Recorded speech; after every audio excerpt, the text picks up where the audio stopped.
Maswera senyu. Ndine nyaya yangu.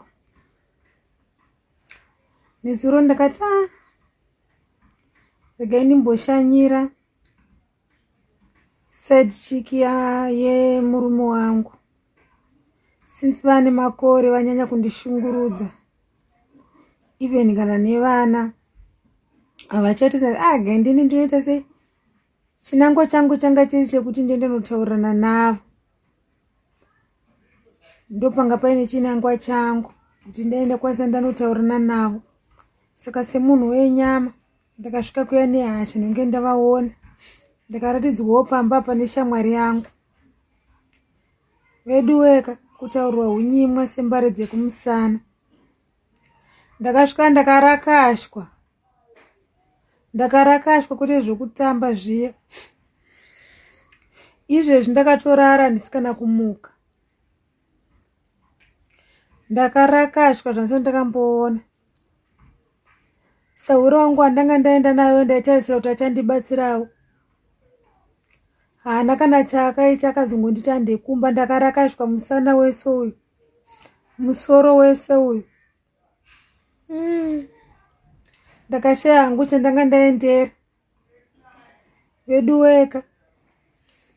Ana marwei ava vatishungurudza, vatitambudza. Shuwa ndikuenda kunoroverwa murume wangu shuwa. Ndakarakashwa. Ndakarakashwa vedu we.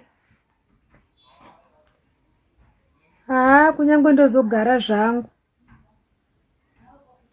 Handiendi futi handishanyiri marwei futi kumba kwake. Ende nhunha dzose vanhu vese vomura vakatanga kundiseka ukuraini ikoko. Kuti muridzi wemurume ndiye arohwa. Ndakuchingotaura hangu kuti aiwa ngaachitora hake murume wacho. Nokuti ndaona kuti ane masimba. Izvezvi zvikavedu ndoita kuzarirwa.